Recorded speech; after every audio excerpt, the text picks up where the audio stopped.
ਜਦੋਂ ਇੱਕ ਡਾਕਟਰ ਦੇ ਖੁਦ ਦੇ ਅੰਦਰ ਹੀ ਇੱਕ ਤਾਲਮੇਲ ਨਹੀਂ ਹੈ ਤਾਂ ਉਹ ਦੂਸਰੇ ਦੇ ਤਾਲਮੇਲ ਨੂੰ ਕਿਵੇਂ ਠੀਕ ਕਰ ਸਕਦਾ। ਜੀ ਇਸ ਕਰਕੇ ਡਾਕਟਰ ਜਿਹੜਾ ਹੈ ਉਹ ਅਧੂਰਾ ਹੈ। ਚਾਹੇ ਉਹਦੇ ਕੋਲੇ ਸਰਕਾਰ ਨੇ ਉਹਨੂੰ ਕਿੰਨੀ ਵੱਡੀ MD ਡਿਗਰੀ ਦੇਤੀ, ਚਾਹੇ MBBS ਡਿਗਰੀ ਦੇਤੀ, ਚਾਹੇ ਉਹਨੂੰ ਡਾਕਟਰੇਟ ਦੀ ਡਿਗਰੀ ਦੇਤੀ, ਚਾਹੇ ਉਹਨੇ PhD ਕੁਛ ਵੀ ਕਰ ਲਿਆ, ਲੇਕਿਨ ਮੈਂ ਮੰਨਦਾ ਕਿ ਉਹ ਡਾਕਟਰ ਅਧੂਰਾ ਹੈ। ਮੇਰਾ ਚੈਲੰਜ ਹੈ ਉਹਦਾ ਕਾਰਨ, ਕਿਉਂਕਿ ਉਹ ਅਧਿਆਤਮਿਕ ਦੇ ਵਿੱਚ ਪੂਰਾ ਨਹੀਂ ਹੈ। ਸਭ ਤੋਂ ਪਹਿਲੇ ਉਹਨੂੰ ਪ੍ਰਕਿਰਤੀ ਦੇ ਸਾਰੇ ਇਲਾਜ ਦੇ ਵਿੱਚ ਆਉਣਾ ਪਏਗਾ ਕਿ ਉਹਦਾ ਉੱਠਣਾ, ਉਹਦਾ ਸੋਣਾ ਦਾ ਟਾਈਮਿੰਗ ਪਰਫੈਕਟ ਹੋਣਾ ਚਾਹੀਦਾ ਹੈ ਕਿ ਉਹ 1 ਸੈਕਿੰਡ ਵੀ ਪ੍ਰਕਿਰਤੀ ਦੇ ਨਿਯਮ ਨੂੰ ਨਾ ਤੋੜੇ, ਪਹਿਲਾ ਗੁਣ। ਸੈਕਿੰਡਲੀ ਉਹ ਯੋਗ ਕਰੇ। ਸਵਾਮੀ ਰਾਮਦੇਵ ਨੇ ਕਾਫੀ ਕ੍ਰਾਂਤੀ ਲਿਆਂਦੀ ਯੋਗਾ ਦੇ ਖੇਤਰ ਦੇ ਵਿੱਚ, ਲੇਕਿਨ ਹੁਣ ਉਹਨਾਂ ਨੂੰ ਲੋਕ ਕਹਿੰਦੇ ਨੇ ਕਿ ਲਾਲਾ ਰਾਮਦੇਵ ਜੀ ਉਹ ਯੋਗਾ ਤੋਂ ਦਵਾਈਆਂ ਦੀ ਸੇਲ ਦੇ ਵਿੱਚ ਆ ਗਏ ਨੇ। ਤੁਹਾਡਾ ਵੀ ਕੋਈ ਇਰਾਦਾ ਭਵਿੱਖ ਦੇ ਵਿੱਚ ਇਦਾਂ ਦਾ ਹੈਗਾ ਜਾਂ ਕਿ ਇਸੇ ਥੈਰੇਪੀ ਨੂੰ ਇਸੇ ਤਰੀਕੇ ਨਾਲ ਵਧਾਓਗੇ? ਯੋਗ ਦਾ ਮਤਲਬ ਹੀ ਇਹ ਹੁੰਦਾ ਹੈ, ਯੋਗ ਦਾ ਮਤਲਬ ਸਿਰਫ ਟੂ ਸਿਰਫ ਇਹੀ ਹੈ ਕਿ ਅਸੀਂ ਦਵਾਈਆਂ ਤੋਂ ਮੁਕਤ ਕਰੀਏ। ਉਹਦੇ ਵਿੱਚ ਕਿਸੇ ਤਰ੍ਹਾਂ ਦੀ ਕੋਈ ਦਵਾਈ ਨਹੀਂ ਹੋਣੀ ਚਾਹੀਦੀ। ਬਾਕੀ ਦੇਖੋ, ਕ੍ਰਾਂਤੀ ਕੋਈ ਬਾਬਾ ਰਾਮਦੇਵ ਨਾਲ ਨਹੀਂ ਆਈ ਹੈ, ਕ੍ਰਾਂਤੀ ਆਈ ਸੀ ਭਗਵਾਨ ਪਤੰਜਲੀ ਨਾਲ। ਅੱਜ ਦਾ ਜਿਹੜਾ ਆંકੜਾ ਉਹ ਕਹਿੰਦਾ ਕਿ ਅੱਜ ਦੇ ਟਾਈਮ 80% ਲੋਕ ਕਿਸੇ ਨਾ ਕਿਸੇ ਬਿਮਾਰੀ ਨਾਲ ਗ੍ਰਸਤ ਨੇ। ਔਰ ਅੱਜ ਮੰਨ ਲਓ ਯੋਗ ਨਾਲ ਕ੍ਰਾਂਤੀ ਆਈ ਹੁੰਦੀ ਤਾਂ ਅੱਜ ਤਾਂ ਬਿਮਾਰੀ ਖਤਮ ਹੋਣੀ ਚਾਹੀਦੀ ਸੀ, ਬਿਮਾਰੀ ਤਾਂ ਖਤਮ ਹੋਈ ਨਹੀਂ। ਔਰ ਇੱਕ ਜਾ ਕੇ ਵੇਖ ਲਓ, ਹਰ ਇੱਕ ਹਸਪਤਾਲ ਦੇ ਵਿੱਚ ਲਾਈਨਾਂ ਲੱਗੀਆਂ ਹੋਈਆਂ ਨੇ। ਇੰਨੀ ਬਿਮਾਰੀ, ਇੰਨੀਆਂ ਤਕਲੀਫਾਂ ਜਿਹੜੀਆਂ ਨੇ, ਇਹ ਬਾਬਾ ਰਾਮਦੇਵ ਨਾਲ ਕੋਈ ਕ੍ਰਾਂਤੀ ਨਹੀਂ ਆਈ। ਉਹ ਇੱਕ ਲਹਿਰ ਚੱਲੀ ਹੈ, ਜਿਵੇਂ ਲਹਿਰ ਚੱਲ ਜਾਂਦੀ ਕਈ ਵਾਰੀ, ਉਹ ਇੱਕ ਲਹਿਰ ਸੀ। ਕ੍ਰਾਂਤੀ ਉਹਨੂੰ ਮੰਨਿਆ ਜਾਂਦਾ ਹੈ ਕਿ ਜਿਸ ਚੀਜ਼ ਦੇ ਕਰਨ ਤੋਂ ਬਾਅਦ ਉਹ ਚੀਜ਼ ਖਤਮ ਹੋ ਜੇ। ਤਾਂ ਕੀ ਤੁਸੀਂ ਇਹ ਕਹਿਣਾ ਚਾਹੁੰਦੇ ਹੋ ਕਿ ਜੋ ਯੋਗਾ ਦੇ ਕੈਂਪ ਸਵਾਮੀ ਰਾਮਦੇਵ ਜੀ ਲਗਾਉਂਦੇ ਨੇ ਉਹਨਾਂ 'ਚ ਲੋਕ ਸਵਸਥ ਨਹੀਂ ਹੁੰਦੇ, ਤੁਹਾਡੇ ਕੈਂਪਾਂ 'ਚ ਹੋ ਰਹੇ ਨੇ? ਯੋਗ ਨੂੰ ਕਰਨ ਵਾਸਤੇ ਵੀ ਇੱਕ ਸਵਸਥ ਸਰੀਰ ਦੀ ਲੋੜ ਹੁੰਦੀ ਹੈ। ਜੀ ਮੰਨ ਲਓ ਇੱਕ ਸਰੀਰ ਸਵਸਥ ਹੋਣਾ ਚਾਹੀਦਾ ਤਾਂ ਹੀ ਯੋਗ ਕਰੂੰਗਾ। ਮੰਨ ਲਓ ਮੇਰਾ ਹੱਥ ਤਾਂ ਮੇਰਾ ਕੰਮ ਹੀ ਨਹੀਂ ਕਰਦਾ ਤੇ ਮੈਂ ਯੋਗ ਕਿਵੇਂ, ਇਹਨੂੰ ਹੱਥ ਨੂੰ ਕਿਸ ਤਰ੍ਹਾਂ ਐਕਸਰਸਾਈਜ਼ ਕਰੂੰ? ਜੀ ਮਤਲਬ ਕਹਿਣ ਦਾ ਹੈ ਕਿ ਜਿਹੜਾ ਬਾਬਾ ਰਾਮਦੇਵ ਜੀ ਨੇ ਯੋਗ ਕਰਾਇਆ ਉਹ ਕੋਈ ਮੈਡੀਸਨ ਨਹੀਂ ਹੈ, ਉਹ ਕੋਈ ਇਲਾਜ ਨਹੀਂ ਹੈ। ਇੱਕ ਸਵਸਥ ਬੰਦੇ ਨੂੰ ਵੈਸੇ ਹੀ ਯੋਗ ਕਰਨਾ ਚਾਹੀਦਾ, ਇਹ ਗੱਲ ਜਸਦੀ ਹੈ। ਬਹੁਤ ਸਾਰੇ ਮੇਰੇ ਕੋਲੇ PGI ਤੋਂ ਹੋਰ ਕਈ ਥਾਵਾਂ ਤੋਂ ਪੇਸ਼ੈਂਟ ਆਏ ਨੇ, ਉਹਨਾਂ ਨੇ ਦੱਸਿਆ ਕਿ ਅਸੀਂ ਯੋਗ ਕਰਦੇ ਸੀ, ਅੱਜ ਸਾਡੇ ਸਾਰੇ ਸਰੀਰ ਦੇ ਸਿਸਟਮ ਵਿਗੜ ਗਏ। ਉਹਦਾ ਕਾਰਨ ਕਿ ਉਹਨੂੰ ਦੇਖਾ ਦਿਖਾਈ ਹਰ ਇੱਕ ਬੰਦਾ ਲੱਗ ਗਿਆ, ਜਿਹਨੇ ਕਦੇ ਕੰਮ ਵੀ ਨਹੀਂ, ਜਿਹਨੇ ਕਦੇ ਪਾਣੀ ਦਾ ਗਲਾਸ ਕਿਸੇ ਨੂੰ ਨਹੀਂ ਫੜਾਇਆ, ਉਹ ਵੀ ਵੱਡੀਆਂ ਔਖੀਆਂ ਐਕਸਰਸਾਈਜ਼ਾਂ ਕਰਨ ਲੱਗੇ। ਉਲਟਾ ਉਸ ਤੋਂ ਬਾਅਦ ਲੋਕ ਬਹੁਤ ਸਾਰੇ ਬਿਮਾਰ ਹੋਏ ਨੇ। ਲੋਕਾਂ ਨੇ ਸੋਚਿਆ ਕਿ ਇਹ ਨੱਚਣਾ ਕੁੱਦਣਾ, ਐਕਸਰਸਾਈਜ਼ ਕਰਨਾ, ਪੁੱਠੀਆਂ ਸਿੱਧੀਆਂ ਟਪੂਸੀਆਂ ਲਾਣੀਆਂ, ਇਹੀ ਯੋਗ ਹੈ। ਇਹ ਯੋਗ ਨਹੀਂ ਹੈ। ਦੋਸਤੋ, ਇਸ ਵਕਤ ਮੈਂ GIMT ਕਾਲਜ ਦੇ ਵਿੱਚ ਹਾਂ। GIMT ਕਾਲਜ ਜਿਹੜਾ ਕਿ ਸਿੱਖਿਆ ਅਤੇ ਸਿਹਤ ਦੇ ਖੇਤਰ ਨੂੰ ਲੈ ਕੇ ਹਰ ਵੇਲੇ ਅੱਗੇ ਰਹਿੰਦਾ ਹੈ ਅਤੇ ਕਾਲਜ ਵਿੱਚ ਇਸ ਵਕਤ ਕੈਂਪ ਚੱਲ ਰਿਹਾ ਜੀ ਆਚਾਰਿਆ ਜਗਦੀਸ਼ ਮੁਨੀ ਜੀ ਦਾ। ਅਤੇ ਆਚਾਰਿਆ ਜਗਦੀਸ਼ ਮੁਨੀ ਜੀ ਮੇਰੇ ਨਾਲ ਨੇ, ਆਪਾਂ ਕਰਾਂਗੇ ਗੱਲਬਾਤ ਇਹਨਾਂ ਨਾਲ। ਔਰ ਦੋਸਤੋ, ਇਹਨਾਂ ਬਾਰੇ ਮੈਂ ਦੱਸ ਦਿਆਂ ਕਿ ਹਰ ਵਿਅਕਤੀ ਜਿਹੜਾ ਕਿ ਚਾਹੁੰਦਾ ਹੈ ਕਿ ਉਸ ਦੇ ਇੱਕ ਔਲਾਦ ਜ਼ਰੂਰ ਹੋਵੇ। ਔਲਾਦ ਦਾ ਸੁੱਖ ਹਰ ਵਿਅਕਤੀ ਚਾਹੁੰਦਾ ਹੈ, ਲੇਕਿਨ ਹੁੰਦਾ ਕੀ ਹੈ, ਜਦੋਂ ਕਈ ਵਾਰ ਸਾਡੇ ਔਲਾਦ ਹੋ ਵੀ ਜਾਂਦੀ ਹੈ, ਲੇਕਿਨ ਕੋਈ ਅਜਿਹੀ ਲਾ ਇਲਾਜ ਬਿਮਾਰੀ ਉਸ ਨੂੰ ਹੁੰਦੀ ਹੈ ਜਿਹਦਾ ਡਾਕਟਰ ਵੀ ਇਲਾਜ ਨਹੀਂ ਕਰ ਸਕਦੇ, ਤਾਂ ਜਗਦੀਸ਼ ਮੁਨੀ ਜੀ ਉਸ ਬਿਮਾਰੀ ਦਾ ਵੀ ਇਲਾਜ ਬਿਨਾਂ ਦਵਾਈਆਂ ਦੇ ਕਰਦੇ ਨੇ। ਇਸ ਕਰਕੇ ਇਹ ਇਸ ਵਕਤ ਪੂਰੇ ਵਰਲਡ ਦੇ ਵਿੱਚ ਫੇਮਸ ਹੋ ਰਹੇ ਨੇ ਅਤੇ ਬੁਢਲਾਡਾ ਸ਼ਹਿਰ ਪਹੁੰਚੇ ਨੇ। ਪਹਿਲਾਂ ਤਾਂ ਬਹੁਤ ਬਹੁਤ ਸਵਾਗਤ ਹੈ ਮੁਨੀ ਜੀ ਤੁਹਾਡਾ। ਹਾਂਜੀ, ਸਾਰਿਆਂ ਦਾ ਸਵਾਗਤ, ਸਾਰੇ ਦਰਸ਼ਕਾਂ ਦਾ ਵੀ ਸਵਾਗਤ ਹੈ ਜੋ ਦੇਖ ਰਹੇ ਨੇ। ਔਰ ਅੱਜ ਕੁਝ ਗੱਲਾਂ ਕਰਦੇ ਹਾਂ ਜਿਹੜੀਆਂ ਕਿ ਤੁਹਾਡੀ ਜ਼ਿੰਦਗੀ ਦੇ ਵਿੱਚ ਬਹੁਤ ਸਾਰੀਆਂ ਕੰਮ ਆਉਣ ਵਾਲੀਆਂ ਨੇ, ਔਰ ਇਹਨਾਂ 'ਤੇ ਗੌਰ ਵੀ ਕਰਨੀ ਹੈ ਔਰ ਇਹਨਾਂ 'ਤੇ ਧਿਆਨ ਵੀ ਦੇਣਾ ਹੈ। ਜੀ, ਤਾਂ ਮੁਨੀ ਜੀ, ਸਭ ਤੋਂ ਪਹਿਲਾਂ ਮੈਂ ਇਹੀ ਜਾਣਨਾ ਚਾਹੂੰਗਾ, ਤੁਹਾਡੀ ਜਿਹੜੀ ਪੱਧਤੀ ਹੈਗੀ ਹੈ ਨਿਊਰੋ ਹੀਲਿੰਗ ਥੈਰੇਪੀ ਹੈ, ਤਾਂ ਆਮ ਤੌਰ 'ਤੇ ਸਾਡੇ ਆਯੁਰਵੈਦ ਦੇ ਵਿੱਚ ਵਾਤ, ਪਿੱਤ, ਕਫ 3 ਚੀਜ਼ਾਂ ਦੇ ਨਾਲ ਹੀ ਰੋਗ ਦੀ ਪਛਾਣ ਕੀਤੀ ਜਾਂਦੀ ਹੈ। ਇਹ ਰੋਗ ਦੇ ਇਲਾਜ ਲਈ ਇਹਨਾਂ ਨੂੰ ਵਰਤਿਆ ਜਾਂਦਾ ਹੈ। ਤਾਂ ਤੁਹਾਡੀ ਜਿਹੜੀ ਥੈਰੇਪੀ ਹੈ ਇਹ ਇਹਨਾਂ ਦੇ ਨਾਲ ਕਿੱਥੇ ਜੇ ਅਟੈਚ ਕਰਦੀ ਹੈ? ਦੇਖੋ, ਸਾਡੇ ਜਿਹੜੇ ਪ੍ਰਾਚੀਨ ਮਹਾਰਿਸ਼ੀ ਹੋਏ ਨੇ, ਜੋ ਬੁੱਧ ਪੁਰਸ਼ ਹੋਏ ਨੇ, ਉਹਨਾਂ ਨੇ ਸ਼ਾਰਟ ਦੇ ਵਿੱਚ 3 ਚੀਜ਼ਾਂ ਨੂੰ ਮੁੱਖ ਰੱਖਿਆ ਵੀ ਇਹ ਬਿਮਾਰੀ ਦੇ ਕਾਰਨ ਨੇ, ਵਾਤ, ਪਿੱਤ ਔਰ ਕਫ। ਲੇਕਿਨ ਅਸਲ ਦੇ ਵਿੱਚ ਅਗਰ ਅਸੀਂ ਨੈਚੁਰਲ ਦੇ ਵਿੱਚ ਜਾਈਏ, ਪ੍ਰਕਿਰਤੀ ਦੇ ਵਿੱਚ ਜਾਈਏ, ਤਾਂ ਪ੍ਰਕਿਰਤੀ ਦਾ ਇੱਕ ਲਾ ਹੈ ਜਿਹਨੂੰ ਅਸੀਂ 6 ਕੀ ਲਾ ਬੋਲਦੇ ਹਾਂ। ਮਤਲਬ 6 ਕੀ, 6 ਚਾਬੀਆਂ ਜਿਹਨੂੰ ਕਹਿ ਲਓ। ਸਧਾਰਨ ਭਾਸ਼ਾ ਦੇ ਵਿੱਚ ਵੀ ਸਮਝਣਾ ਬੜਾ ਜ਼ਰੂਰੀ ਹੈ, ਕਿਉਂਕਿ ਸਾਡੇ ਦੇਸ਼ ਦੇ ਵਿੱਚ ਕੁਛ ਪੜ੍ਹਾਈ ਦੀ ਵੀ ਕਮੀ ਹੈ। ਤਾਂ 6 ਚਾਬੀਆਂ ਨੇ ਜਿਹੜੀਆਂ ਸਾਡੀ ਜ਼ਿੰਦਗੀ ਦੇ ਵਿੱਚ ਰੋਗਾਂ ਨੂੰ ਵੀ ਪੈਦਾ ਕਰਦੀਆਂ ਨੇ ਔਰ ਉਹਨਾਂ ਚਾਬੀਆਂ ਦੇ ਨਾਲ ਅਸੀਂ ਰੋਗਾਂ ਤੋਂ ਮੁਕਤ ਵੀ ਹੋ ਸਕਦੇ ਹਾਂ। ਤੋ ਆਯੁਰਵੇਦ ਦੇ ਵਿੱਚ 3 ਪੁਆਇੰਟ ਦੱਸੇ ਗਏ ਨੇ, ਵਾਤ, ਪਿੱਤ ਔਰ ਕਫ। ਲੇਕਿਨ ਜੋ ਨੈਚੁਰਲਪੈਥੀ, ਜੋ ਸਾਇੰਸ ਅਸੀਂ ਖੋਜ ਕੀਤੀ ਹੈ, ਜੋ ਥੈਰੇਪੀ ਸਿਸਟਮ ਅਸੀਂ ਤਿਆਰ ਕੀਤਾ ਹੈ, ਉਹਦੇ ਵਿੱਚ ਅਸੀਂ 6 ਪੁਆਇੰਟਾਂ ਨੂੰ ਮੇਨ ਰੱਖਿਆ ਹੈ। 6 ਕੀ ਲਾ ਮੀਨ ਪ੍ਰਕਿਰਤੀ ਦਾ ਜੋ ਲਾ ਹੈ, ਕਿਉਂਕਿ ਆਪ ਜੀ ਨੇ ਸਭ ਨੇ ਦੇਖਿਆ ਹੋਇਆ ਹੈ ਕਿ ਹਰ 2 ਘੰਟੇ ਬਾਅਦ એનર્ਜੀ ਚੇਂਜ ਹੁੰਦੀ ਹੈ।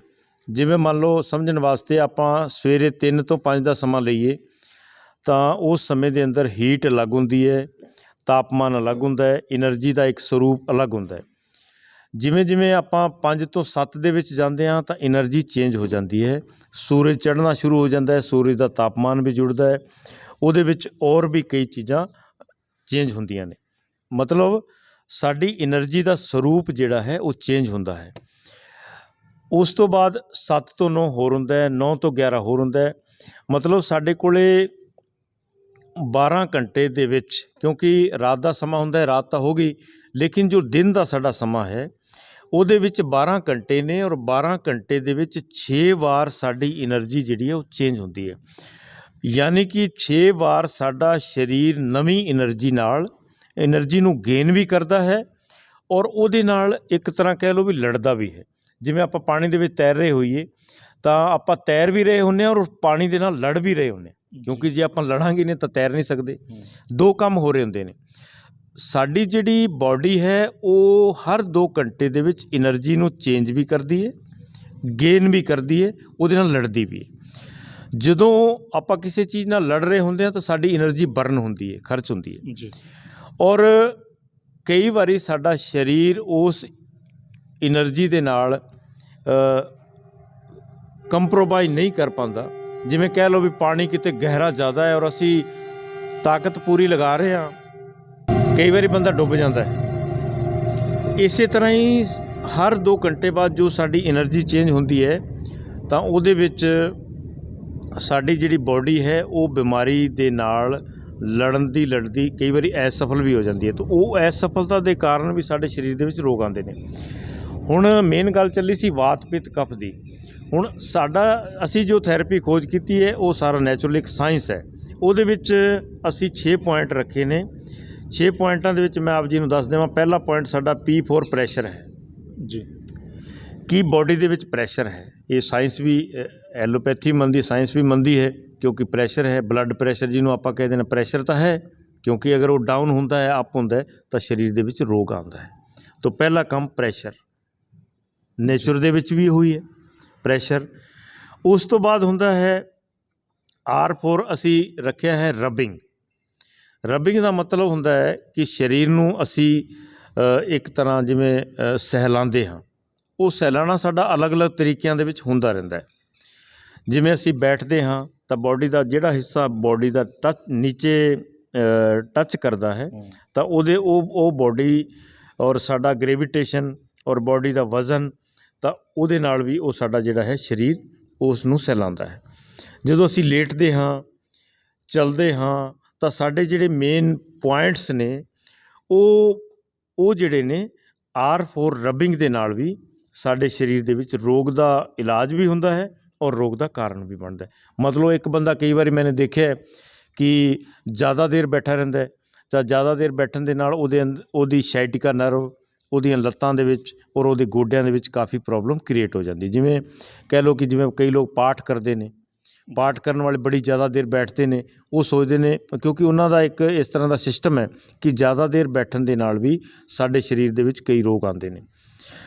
ਉਸ ਤੋਂ ਬਾਅਦ M4 ਮਸਾਜ ਜੀ। ਅਸੀਂ ਦੇਖਿਆ ਹੈ, ਆਪਾਂ ਨੇ ਵੀ ਦੇਖਿਆ, ਪ੍ਰਾਚੀਨ ਸਮੇਂ ਤੋਂ ਚੱਲਦਾ ਆ ਰਿਹਾ ਕਿ ਜਦੋਂ ਆਪਾਂ ਇਸ਼ਨਾਨ ਕਰਦੇ ਸੀ ਤਾਂ ਅਸੀਂ ਬਾਡੀ ਨੂੰ ਇੱਕ ਮਸਾਜ ਦਾ ਰੂਪ ਦਿੰਦੇ ਸੀ, ਕਿਉਂਕਿ ਬਾਡੀ ਨੂੰ ਆਪਾਂ ਸਾਬਣ ਲਗਾਉਣੀ ਹੈ, ਤੇਲ ਲਗਾਉਣਾ ਹੈ, ਜਾਂ ਇਸ ਤਰ੍ਹਾਂ ਦਾ ਮਸਾਜ ਦੇ ਨਾਲ ਵੀ ਸਾਡੇ ਸਰੀਰ ਦੇ ਵਿੱਚ ਜਿਹੜਾ ਸੀ ਉਹ ਇੱਕ ਤਰ੍ਹਾਂ ਦਾ ਇਲਾਜ ਵੀ ਹੁੰਦਾ ਸੀ। ਔਰ ਅੱਜ ਕੱਲ੍ਹ ਇਹਨਾਂ ਚੀਜ਼ਾਂ ਨੂੰ ਲੋਕਾਂ ਨੇ ਛੱਡ ਵੀ ਦਿੱਤਾ ਹੈ, ਤਾਂ ਉਹਦੇ ਨਾਲ ਰੋਗ ਵੀ ਆ ਰਹੇ ਨੇ। ਪਹਿਲੇ ਮਸਾਜ ਕਰਦੇ ਸੀ ਤਾਂ ਆਪਾਂ ਨੇ ਦੇਖਿਆ, ਸਾਰਿਆਂ ਨੂੰ ਪਤਾ ਵੀ ਹੈ ਕਿ ਜਿੰਨੇ ਵੀ ਸਾਡੇ ਰਾਜੇ ਮਹਾਰਾਜੇ ਹੋਏ ਨੇ, ਉਹ ਜਿਹੜੇ ਜਿਹਨੂੰ ਆਪਾਂ ਪੰਚਗਵਯ ਵੀ ਕਹਿ ਦਿੰਦੇ ਹਾਂ। ਜਿਵੇਂ ਘਿਓ ਹੋ ਗਿਆ, ਅਲੱਗ-ਅਲੱਗ ਤਰ੍ਹਾਂ ਦੇ ਜਿਵੇਂ ਤੇਲ ਹੋ ਗਏ, ਜਿਵੇਂ ਚੰਦਨ ਦਾ ਤੇਲ ਹੈ, ਬਦਾਮ ਦਾ ਤੇਲ ਹੈ, ਅਲਸੀ ਦਾ ਤੇਲ ਹੈ, ਸਰੋਂ ਦਾ ਤੇਲ ਹੈ, ਤਿਲ ਦਾ ਤੇਲ ਹੈ। ਇਹ ਜਿਹੜੇ ਤੇਲ ਸੀ ਇਹਨਾਂ ਦੇ ਨਾਲ ਪਹਿਲੇ ਸਾਡੇ ਰਾਜੇ ਮਹਾਰਾਜੇ ਮਸਾਜ ਵੀ ਕਰਦੇ ਰਹਿੰਦੇ ਸੀ, ਔਰ ਸਮੇਂ-ਸਮੇਂ 'ਤੇ ਉਹ ਪ੍ਰੋਪਰਲੀ ਤੌਰ 'ਤੇ ਹੁੰਦੀ ਰਹਿੰਦੀ ਸੀ।